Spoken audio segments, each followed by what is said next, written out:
must have lost my place here. Let me find it here.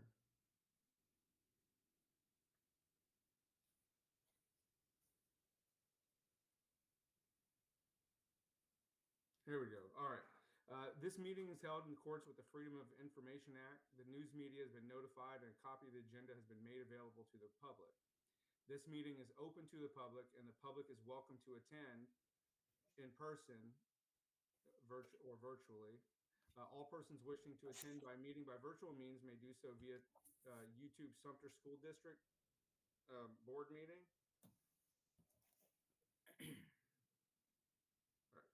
Sumter board meeting and Sumter School District's Facebook page. Our vision: Sumter School District is committed to educating, empowering, and enriching the lives of all students to reach their full potential.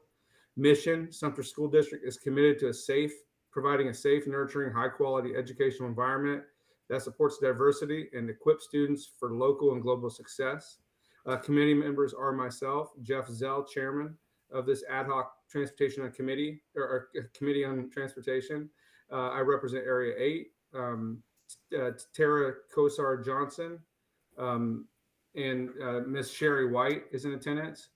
Also committee members. Our staff members are Dr. William Wright, superintendent, Sam Myers, director of operations, Mr. Marlon Dantzler, our director of transportation, and Shantae Scott, our administrative manager and to the superintendent and board of trustees. Also, we have Kyle Langlis, who is our IT specialist. So I just want to say thank you for all that you do for us, Kyle. We do appreciate it. All right, so this meeting is now in order.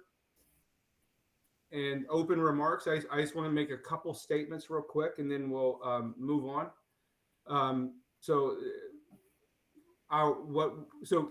First of all, yesterday, I just want to start off on a very good note. Yesterday, during our curriculum instruction assessment committee meeting, there was a recurring theme when we were talking about educational output, educational achievement. One of the things that I look at is, what are the technical aspects of education administration, and there are many. Transportation is one of them. Food service is another, and so these are big processes, but together we can make things happen. And so what I heard yesterday repeatedly was that there has been tremendous improvement in our bus and transportation situation. And with that said, I am extremely proud of everyone who's had anything to do with that. And I know the individuals on this call are we can give you the win for that. Very proud of you. Let's continue this trajectory. And I think that we can be the first school district in the Midlands with these issues to put them to bed. And so I'm very hopeful that we can, and thankful for that. So secondarily, I want to give a special shout out to a new friend of mine, Mr. Bob Hazelwood. He's the president of the Carolina Palms subdivision. He contacted me recently. He wanted to get my take on it. Him and his neighbors are putting together on their own land, on their own dime, a bus stop for their students that use it. Basically, to keep them off the road and out of the road and into safety. They're going to put a bench over there, and then I think ultimately they're going to put some sort of a shelter for the weather. So I think that's worthy of note. That our families and our communities are doing right by their students as well. So that said, we will move on to, unless anyone else has anything. Miss White, Miss Johnson is not in attendance today. She will not be with us. I do believe that we are missing something. I apologize. We need to take a moment of silence, and then we'll be followed by the Pledge of Allegiance.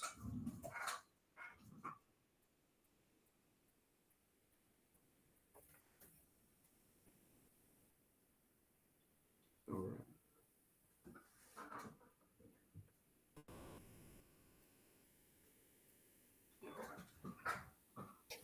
All right. I pledge allegiance to the flag of the United States of America and to the republic for which it stands, one nation, under God, indivisible, with liberty and justice for all.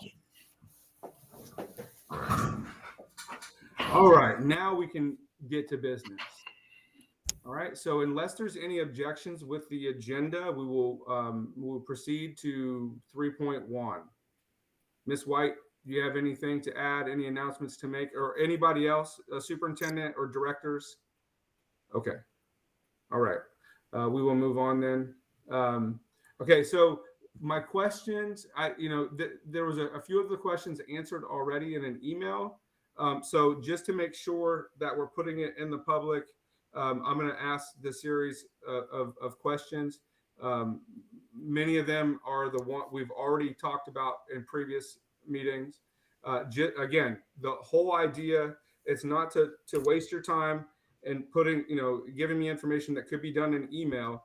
This is to get the information into the public so we can earn back their trust in this particular space, the transportation space. And I think we're doing a great job at that. So just bear with me on here. So my first question would be, and this is, I guess, to Mr. Dantzler, if I'm not sure how y'all want to do this. You want me to direct questions to him? Would that be suitable, or are we still transitioning?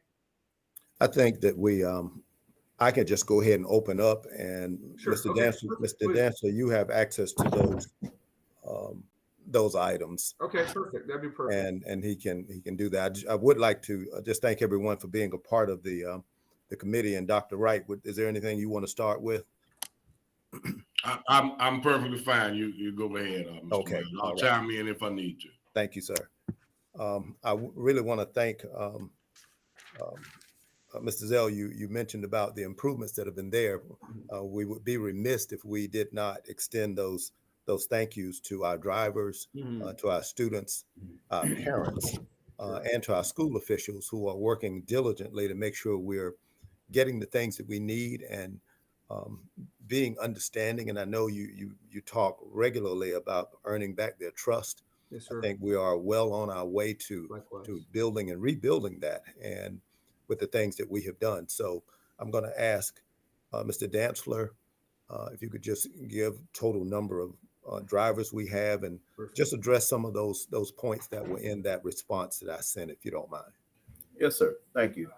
So when we look at our different areas with the total number of drivers that we have and monitors, and you break it down in areas, area 1, we have a total of 38 drivers, but that's a combination of full-time, subs, and coaches.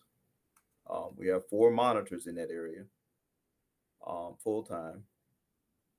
Area 2, we have a combination again of full-time and subs and coaches, a total of 32 drivers, 5 monitors. In area 3, a total of 22 drivers, 8 monitors, with a combination of subs and drivers. Now, we do have a few that are on medical leave. In area 1, we have 2 drivers that are on medical leave. Area 3, we have 1 that's on medical as well. Well, that's excellent. So I'm quick math here. I'm looking at 63. 80. I'm looking at 84 drivers. Is that what we're looking at? That's what we're looking at. Man, and we're still working through that piece to make sure that we continue to have on time. Yes, sir. Arrival and departures. We could always use a few more to kind of ease the stress. Sure. So we're still working diligently with the recruiting department. Yes, we're getting applications every day, and we still have drivers that are processing. So we're in a good we're getting to a good place with the amount of drivers that we need. I absolutely agree with that. This time last year, we were looking at around 60 drivers. So Wow. y'all have made tremendous improvement, to use the words that Principal Dantzler used yesterday. In fact, I told her I was going to take that phrase because it applies here. It very much does. And so I think that is an excellent. I think that's pun intended here. We're turning the bus around on this big issue, and things are happening. I am getting great feedback from parent, barring some issues that we know exist and issues Mhm. that will come up with, um, an operation this large. It sort of is a Herculean effort. That I am getting good feedback from on the ground folks who are users of the system, and so let's keep that up. So and if we don't have the information now, by all means, you can just get it to me later. But what is our get well number overall total for you? Where do you think that would be? I don't have that number for you today because I'm still Okay, wanting to make sure where that sweet spot is. understood. I don't want our drivers to be stressed. I don't want I just want to make sure that we have a number where we're comfortable, even if Yes, sir. things do happen on the fly, we will have a chance to recover. So Yes, just sir. Okay. Well, I agree with you. And in the future, I would love to, develop that, help you develop that number, whatever that is. Mhm. Last year we looked at it, and it was around 105, 115, somewhere in there. But I'm not the expert. You are, so I'm going to just leave that with you, and we can come back to it a later day. And Yes, sir. but I think that having that number is a good marker to throw our darts at. So that said, well, thank you for that. That answers several of my questions now. Are we seeing is there a drying up? I know you mentioned folks in the pipeline and applying. And I know we just finished that aggressive recruiting campaign. Are we still seeing folks apply, and are we getting them onboarded efficiently? The ones that qualify. Okay, So I have already talked with my team about implementing a tracking system to track the drivers from start to finish, and that will help us keep an eye on the process, where they are in the process, and if there's a hiccup anywhere, we should be able to immediately identify that yes, and sir. be able to work through that process. So I'm working with my team now, getting that set Excellent. up on a shared drive so that anybody on the team can be able to look at it. And if we need to add drivers to it or update whatever situations they're in, if it's getting their permit or getting their med card, we Sure. need to see that. That needs to be tracked. So when Okay. questions are asked or when we're looking at it, we know where we are in that process. Excellent, excellent. And just as a general statement, if anybody wants to chime in, please do so. You don't have to just let me know. I don't want to make this just a one back and forth conversation. If you had something to add, but I really do appreciate that, Mr. Dantzler. That's how we put transparency back in the system, is putting these things that we can physically look at, these tracking processes, things like that. And I think that's a very good thing, and it will tell us a lot. And so I appreciate your efforts on that, and very very excited to see what y'all come up with. um, okay, so there's a with I'm gonna switch gears a little bit. With retention is the new recruitment Mhm. perspective that the district is taking on. Understanding, particularly with certified staff, it's a little different of a. I understand it's a little different of a process, because the onboarding is just significantly different. But that said, if in fact retention is our new recruitment, are we looking at anything that we can do locally to keep our current bus drivers retained, happy, safe, and sort of receiving the benefits and accolades that they deserve? Is there anything that you're seeing at this point that you would like to bring up, or is that something that you're looking at? Well, I'm glad you asked that question, sir. This is where you can help out. Oh Um, yes. I, Oh yeah. I I really would like to see retention bonuses for the drivers. That's one of the things that I know that has to come through, the board. But I remember in my experiences, um, Mhm. retention bonuses, all they want to do is be appreciated. That's correct. And if we can offer even sign-on bonuses for new drivers, retention bonuses for existing drivers, safety incentive bonuses if you have no accidents, no incidents. Each month we offer them something. It doesn't have to be a whole lot, but we just need to start somewhere. Sure. And that way, from my experiences, it always works. It doesn't work for everyone, but those that are truly at heart wanting to drive, wanting to be a part, that says a lot. Agreed, 100%, and that's something that I've been an advocate for. In the beginning of this, I just wanted to make sure it was first possible. Is it legal? Are we? I say legal. I mean, are we?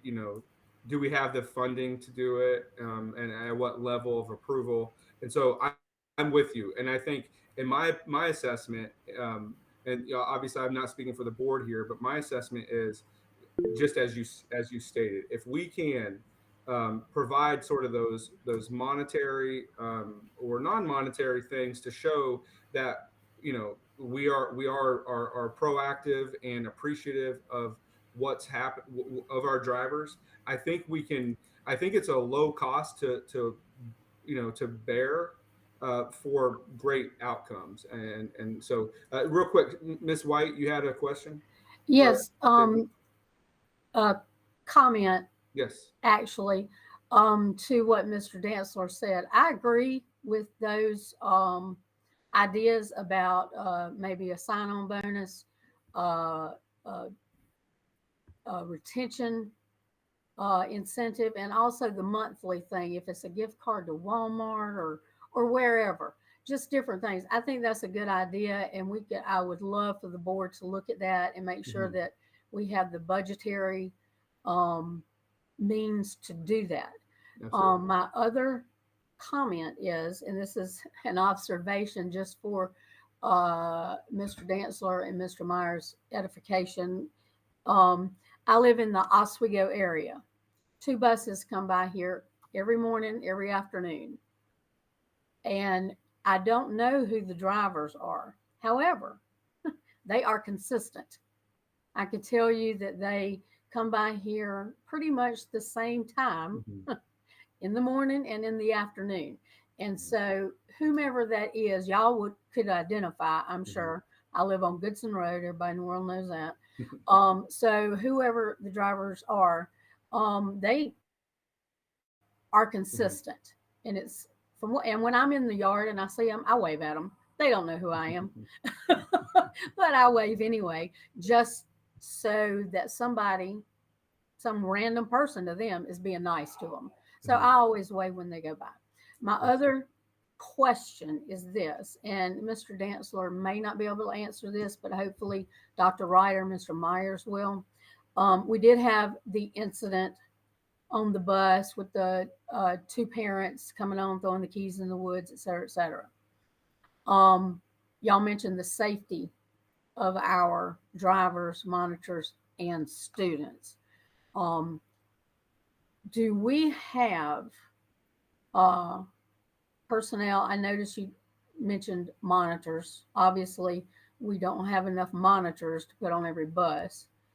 We don't have enough drivers to put on every bus. But are we making efforts, policies, some moves to try to keep that from happening? A parent or anybody who's not supposed to be on that bus getting on the bus.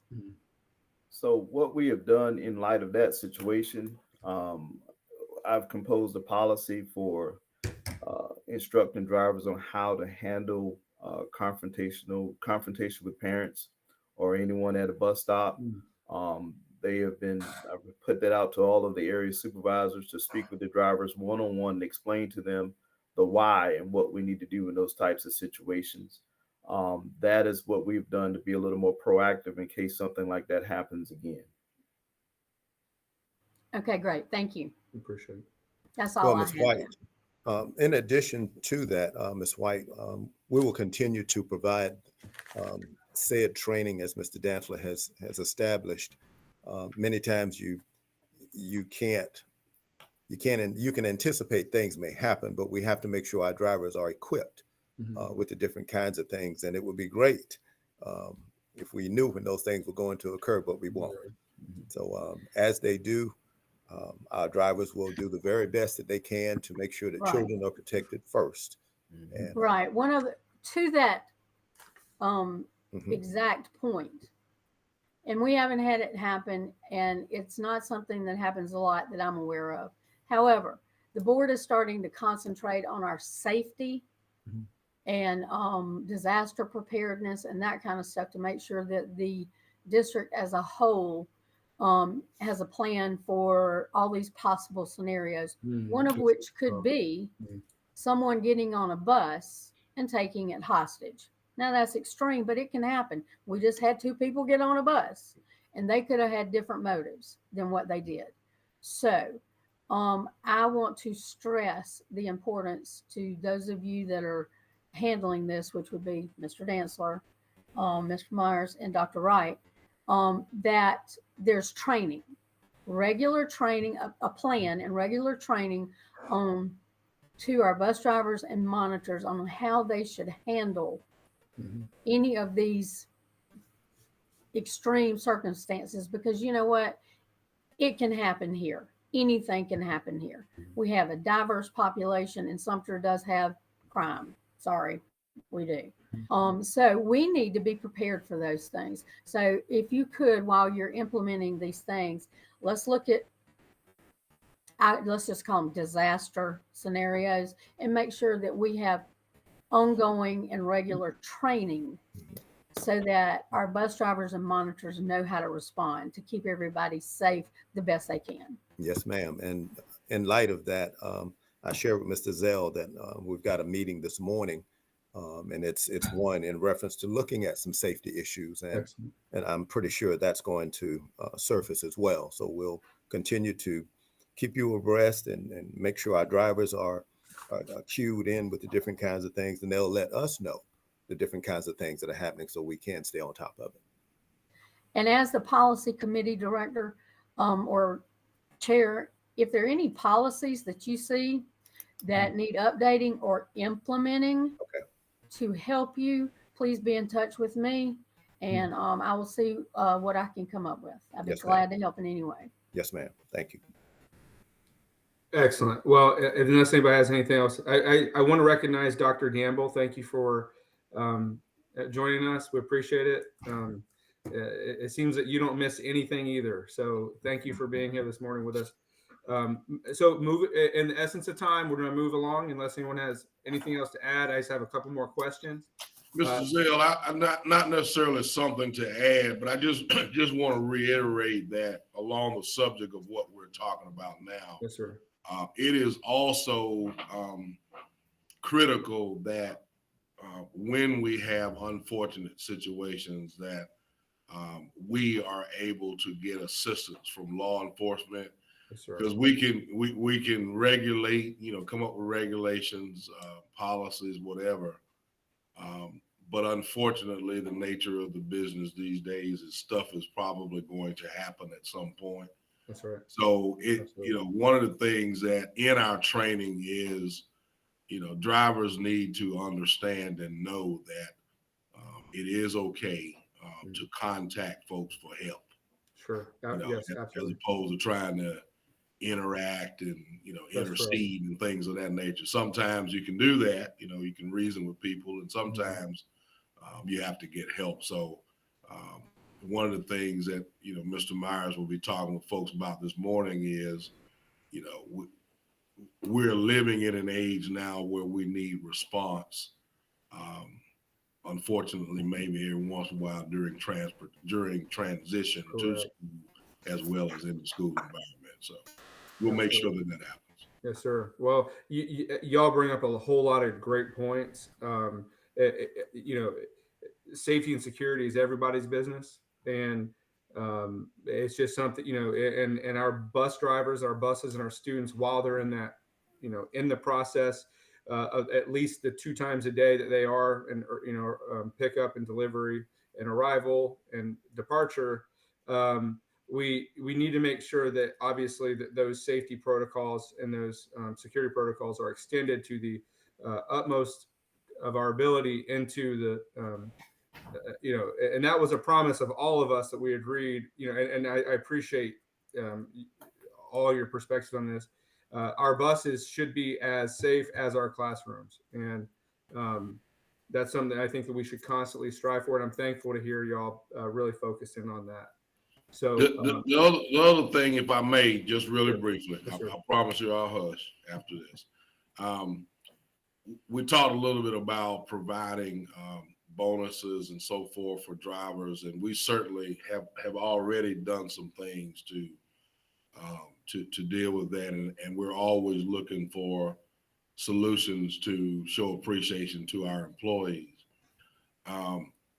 We do, however, need to be all inclusive in many of the things that we do. You know, we appreciate our bus drivers, but we also need to make sure that we're taking care of employees as a whole when we're doing that. So just want us to keep that in mind that yes, we will look at that group as in their unique responsibilities, but we'll try to take an all-inclusive approach to what we do. Yeah. Well, I think that's the best Perhaps, approach you can take. yeah, I'm sorry, I didn't mean to interrupt, but please. perhaps we could come up with achievement contests of some sort, Mhm. and that could be done in all areas, Mhm. I think. But like you said, no accidents, no incidents, whatever. But make it a contest, Yep. and and for each area, I think that might be develop some sort of contest Yep. each month where they're actually striving to be the best at something right now, and then get whatever it is the prize of the month. So maybe that could be done, but I agree, all areas need to be included. That's right. All right. Well, thank you for that. And again, in the essence of time, I don't think I'm going to make the 30-minute mark, but we'll try to keep it as close as we can. I want to revisit something that we talked about earlier several times in this endeavor. What sparks it? There was recently, as you all know, that the State House just went through their budget process, and there was an amendment by Representative Wooten, I believe, if I recall correctly, who put a amendment on the table to remove salary caps on retired bus drivers, just as this board has done previously with retired certified employees. It passed, as far as I'm aware. And that said, is there anything locally that we can do to back on the recruitment and retention portion of this?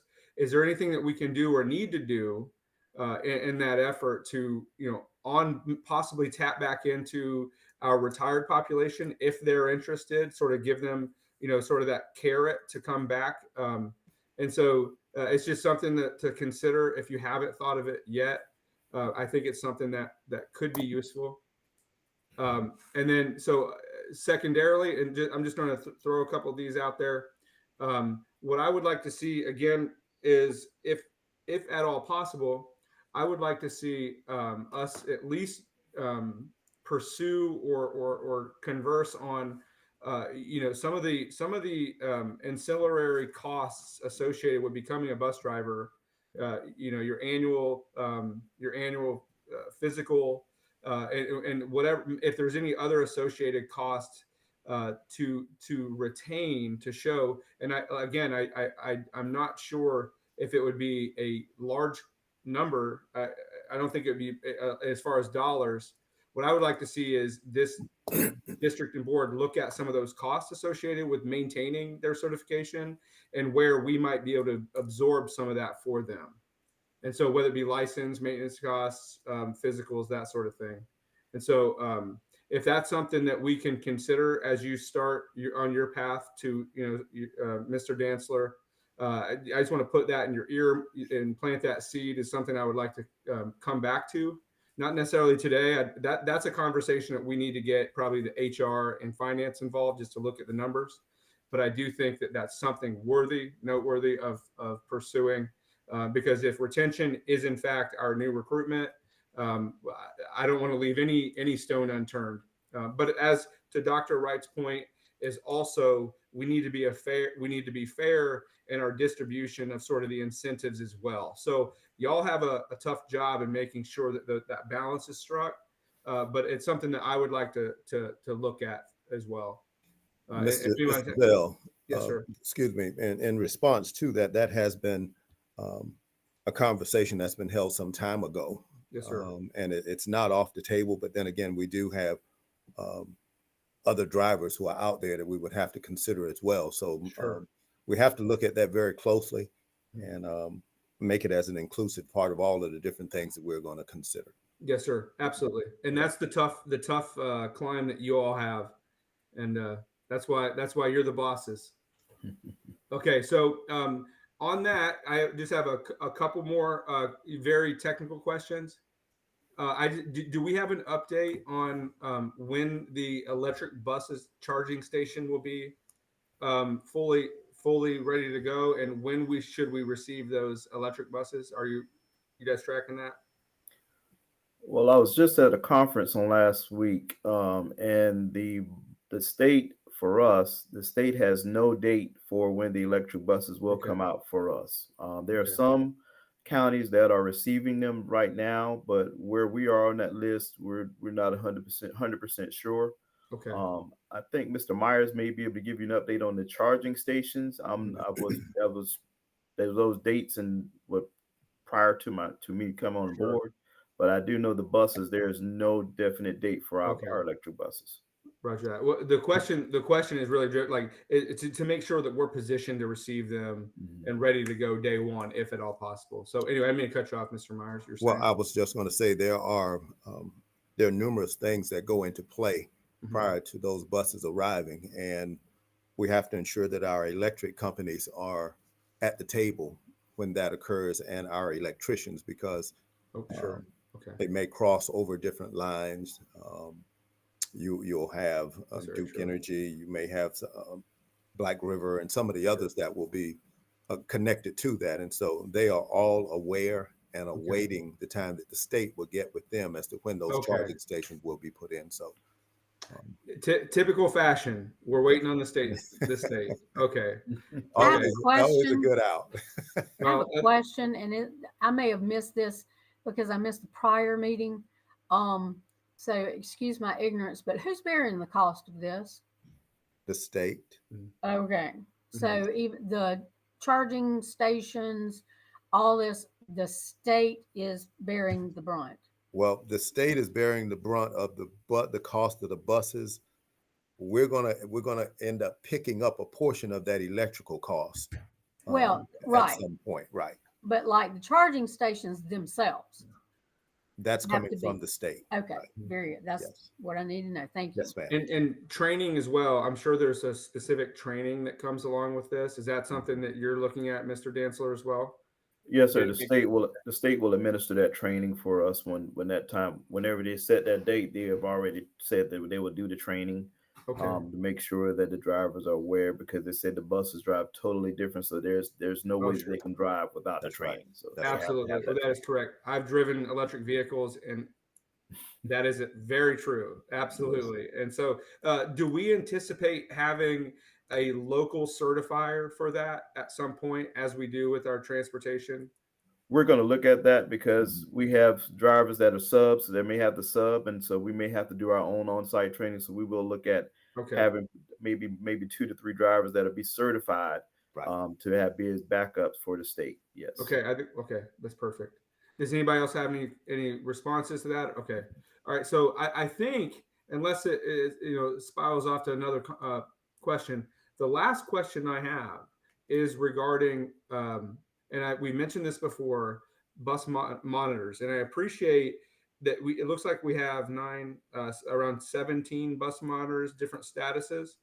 Is that sufficient, or do we need more? And if so, how do we get more? And are we utilizing Kelly services? As I always ask that question. Well, one thing in reference to Kelly Services, they do not provide bus drivers. Okay. And I haven't checked about monitors, but I'm pretty sure they don't go into the transportation realm whatsoever. Okay. And as far as needing more monitors, always a plus, because Sure. any extra assistance we can give that driver, Sure. we'll make that happen with whatever way we can, but we always have to be strategic in the way that we look at that. And that's something that's forthcoming, and we'll get with Dr. Wright and Yes, sir. some of the others, and we'll talk about that, because things are changing so much. That's correct. And I think it's a great point, Mr. Myers. Thank you for bringing that up. Part of it is obviously safety, security, and just operational control of the bus. Right. And so as we embark on this, on safety protocols, and really sort of try to get those processes right, I think this has to be included. And so and though Kelly Services may not specifically do it, maybe some other service does that we could tap into. And maybe I'm not sure exactly what the process would look like, but I don't know, maybe there's a quote that we could, or a request for a quote or something, something like that, as it really sort of maybe any other service or product that we contract out. This might be something to look at. And certainly, as speaking on behalf of this particular committee, not necessarily the board. Again, if we're going to ensure that our buses are as safe as they can reasonably be, I don't think that not having a monitor on every bus, if we can afford it, is something. I think that's something we should pursue, and that needs pursuing. But the logistics, that's how we get there is on you folks. That's why you're the bosses, is to make those sort of things happen. But I would love at one day to read in the newspaper across the Sumter item, written by Bruce Mills, saying, and I'm being extra specific for a reason. Hopefully he watches this and reports on it. But I'm hoping it says, every bus in Sumter County has a bus monitor. And I think that would put a lot of anxieties to rest amongst parents, students, and to be honest, the experts and the directors overseeing those processes. So I think it's something we absolutely need to pursue. But that said, is there anything anyone would like to add beyond what we've talked about today? Yes, I'd just like to add to that point. We have to keep in mind that we have to put that description out, that a monitor just doesn't get on the bus just to be on the bus. They also have to go through the same kind of training that the driver goes through with the physical fitness test. So Sure, okay. there are some procedures that Yes, sir. will have to be followed. So we're going to continue to dig at that and make that happen. And Yes, sir. can't say when, but we'll Sure. continue to keep that on the forefront of things. That's right. That's many of the processes and problems and challenges you all deal with. Okay. None of them are easy, or rarely any of them are easy. And so this is certainly one of those, monumental pushes, if you will.